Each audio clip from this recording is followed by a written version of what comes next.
Durand cup football 2024 Durand cup ഫുട്ബോളിലെ ജേതാക്കൾ ആര്? North east United. അപ്പോൾ നോർത്ത് ഈസ്റ്റ് യുണൈറ്റഡ് ആണ് 2024 ഡ്യൂറൻ കപ്പ് ഫുട്ബോൾ ജേതാക്കൾ. ഇവർ തോൽപ്പിച്ചത് അല്ലെങ്കിൽ റണ്ണേഴ്സ് അപ്പ് ആര് എന്ന് ചോദിച്ചാൽ മോഹൻ ബഗാനാണ്. അപ്പോൾ മോഹൻ ബഗാനാണ് റണ്ണേഴ്സ് അപ്പ്. 2024 ഡ്യൂറൻസ് കപ്പിലെ ജേതാക്കൾ ആര് എന്ന് ചോദിച്ചാൽ ആരാണ്? നോർത്ത് ഈസ്റ്റ് യുണൈറ്റഡ് ആണ്. അതുപോലെ 2024 ഓഗസ്റ്റ് മാസത്തിൽ ഗുജറാത്തിൽ ഒരു ചുഴലിക്കാറ്റ് ആഞ്ഞടിച്ചു.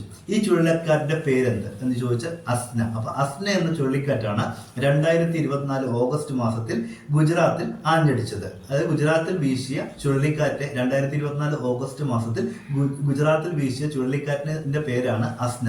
ഈ അസ്ന എന്ന ചുഴലിക്കാറ്റിന്റെ പേര് നൽകിയത് ഏത് രാജ്യമാണെന്ന് ചോദിച്ചാൽ ഇന്ത്യയുടെ ഇന്ത്യയുടെ അയൽ രാജ്യമായ പാകിസ്ഥാനാണ് അസ്ന എന്ന ഈ ചുഴലിക്കാറ്റിന് പേര് നൽകിയത്. അപ്പൊ 2024 ഓഗസ്റ്റിൽ ഗുജറാത്തിൽ ആഞ്ഞടിച്ച ചുഴലിക്കാറ്റാണ് ഏത്? അസ്ന. ഈ ചുഴലിക്കാറ്റിന് പേര് നൽകിയ രാജ്യം ഏത് എന്ന് ചോദിച്ചാൽ പാകിസ്ഥാൻ ആണ്. അതുപോലെ DRDOയുടെ എയറോനോട്ടിക്കൽ സിസ്റ്റത്തിന്റെ ഡയറക്ടർ ജനറലായി നിയമിതനായ വ്യക്തി ആര് എന്ന് ചോദിച്ചാൽ ഡോക്ടർ കെ രാജലക്ഷ്മി മേനോൻ. അപ്പോൾ ഡോക്ടർ കെ രാജലക്ഷ്മി മേനോനാണ് 2024 ഓഗസ്റ്റ് മാസത്തിൽ DRDOയുടെ എയറോനോട്ടിക്കൽ സിസ്റ്റം ഡയറക്ടർ ജനറലായിട്ട് ചുമതലയേറ്റ മലയാളി. അപ്പൊ ഇവരൊരു മലയാളി കൂടി ആണ് എന്നുള്ളതാണ് ഈ ചോദ്യത്തിന്റെ പ്രത്യേകത. അപ്പൊ 2024 ഓഗസ്റ്റ് മാസത്തിൽ DRDOയുടെ എയറോനോട്ടിക്കൽ സിസ്റ്റം ഡയറക്ടർ ജനറലായിട്ട് നിയമിതയായ മലയാളി ആര് എന്ന് ചോദിച്ചാൽ ആരാണ്? Doctor K Rajalakshmi Menon. 2024 സെപ്റ്റംബറിൽ ബലാത്സംഗ കുറ്റത്തിന് വധശിക്ഷ വരെ വ്യവസ്ഥ ചെയ്യുന്ന പുതിയ ബിൽ അവതരിപ്പിച്ചത് ഏത് സംസ്ഥാനത്താണ് എന്ന് ചോദിച്ചാൽ പശ്ചിമ ബംഗാൾ. അപ്പൊ മമതാ ബാനർജി മുഖ്യമന്ത്രിയായിട്ടുള്ള പശ്ചിമ ബംഗാൾ സംസ്ഥാനമാണ് എന്ത് പാസാക്കിയത്? 2024 സെപ്റ്റംബർ മാസത്തിലെ ബലാത്സംഗ കുറ്റത്തിന് വധശിക്ഷ വരെ വ്യവസ്ഥ ചെയ്യുന്ന ഒരു ബിൽ പാസാക്കിയ സംസ്ഥാനം എന്ന് പറയുന്നത് നിയമസഭ എന്ന് പറയുന്നത്.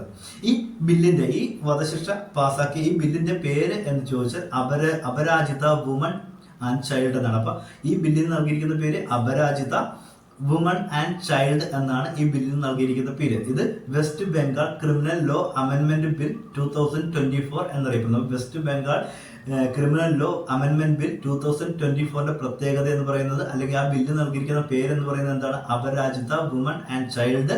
ഇതിൽ ഈ അമെൻമെന്റിൽ വരുത്തിയിരിക്കുന്ന സവിശേഷത അല്ലെങ്കിൽ ഇതിന്റെ പ്രത്യേക വ്യവസ്ഥ എന്ത് എന്ന് ചോദിച്ചാൽ ബലാത്സംഗ കുറ്റത്തിന് വധശിക്ഷ വരെ ലഭിക്കാവുന്ന വ്യവസ്ഥകൾ ഇതിനകത്ത് ഉൾപ്പെടുത്തിയിട്ടുണ്ട് എന്നുള്ളതാണ് ഇതിന്റെ ഒരു പ്രത്യേകത.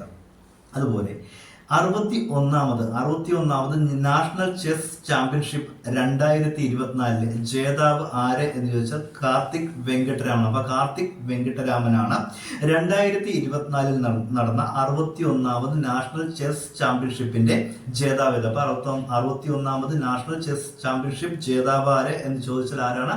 കാർത്തിക് വെങ്കട്ടരാമൻ ആണ്. അപ്പോൾ ഈ ചോദ്യങ്ങൾ ഒരിക്കൽ കൂടി ആവർത്തിക്കുകയാണ്. Durand cup 2024 Durand football cup 2024 ജേതാക്കൾ ആര് എന്ന് ചോദിച്ചാൽ ആരാണ് ജേതാക്കൾ? നോർത്ത് ഈസ്റ്റ് യുണൈറ്റഡ് ആണ്.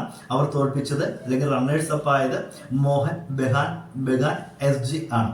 അതുപോലെ 2024 ഓഗസ്റ്റ് മാസത്തിൽ ഗുജറാത്തിൽ ആഞ്ഞടിച്ച ചുഴലിക്കാറ്റിന്റെ പേര് എന്തെന്ന് ചോദിച്ചു കഴിഞ്ഞാൽ അസ്ന. ഈ അസ്ന എന്ന പേര് നൽകിയ രാജ്യം എന്ന് പറയുന്നത് പാകിസ്ഥാൻ ആണ്. അതുപോലെ DRDOയുടെ എയറോനോട്ടിക്കൽ സിസ്റ്റം ഡയറക്ടർ ജനറലായി നിയമിതയായ മലയാളി ആര് അല്ലെങ്കിൽ മലയാളി വനിത ആര് എന്ന് ചോദിച്ചാൽ ഡോക്ടർ കെ രാജലക്ഷ്മി മേനോൻ ആണ്. അപ്പൊ ഡോക്ടർ കെ രാജലക്ഷ്മി മേനോന്റെ ഈ ചോദ്യങ്ങളിലെ ഈ ആനുകാലികളിലെ ഏറ്റവും വലിയ പ്രത്യേകത എന്ന് പറയുന്നത് ആരാണ്? അവരുടെ മലയാളിയാണെന്നുള്ളതാണ് നമ്മൾ PSC പരീക്ഷയിൽ ഈ ചോദ്യം പ്രതീക്ഷിക്കാവുന്ന ഒരു കാര്യം. അപ്പോൾ DRDOയുടെ എയറോനോട്ടിക്കൽ സിസ്റ്റം ഡയറക്ടർ ജനറലായിട്ട് നിയമിതയായ മലയാളി വനിതയാണ് ഡോക്ടർ കെ രാജലക്ഷ്മി മേനോൻ. അതുപോലെ നമ്മുടെ ഇന്ത്യൻ സംസ്ഥാനമായ പശ്ചിമ ബംഗാൾ ബലാത്സംഗവുമായി ബന്ധപ്പെട്ട് ഒരു പുതിയ ബില്ല് കൊണ്ടുവന്നിട്ടുണ്ട്. അതിന്റെ സവിശേഷത എന്ന് പറയുന്നത് ബലാത്സംഗ കുറ്റത്തിന് വധശിക്ഷ വരെ വ്യവസ്ഥ ചെയ്യുന്നു എന്നുള്ളതാണ് ആ ബില്ലിന്റെ സവിശേഷത. ആ ബില്ലിന് നൽകിയിരിക്കുന്ന പേര് എന്ന് പറയുന്നത് അപരാജിത വിമൺ ആൻഡ് ചൈൽഡ് എന്നാണ് ആ ബില്ലിന് നൽകിയിരിക്കുന്ന പേര്. ഇത് വെസ്റ്റ് ബംഗാൾ ക്രിമിനൽ ലോ അമെൻമെന്റ് ബില്ല് 2024 എന്ന് അറിയപ്പെടുന്നു. അതുപോലെ 61ാമത് നാഷണൽ ചെസ് ചാമ്പ്യൻഷിപ്പ് 2024 ജേതാവ് ആര് എന്ന് ചോദിച്ചു കഴിഞ്ഞാൽ ആരാണ്? കാർത്തിക് വെങ്കട്ടരാമനാണ് 61ാമത് നാഷണൽ ചെസ് ചാമ്പ്യൻഷിപ്പ് 2024 ജേതാവ്. അപ്പോൾ കൂടുതൽ ചോദ്യങ്ങളുമായി അടുത്ത വീഡിയോയിൽ കാണാം. നന്ദി, നമസ്കാരം.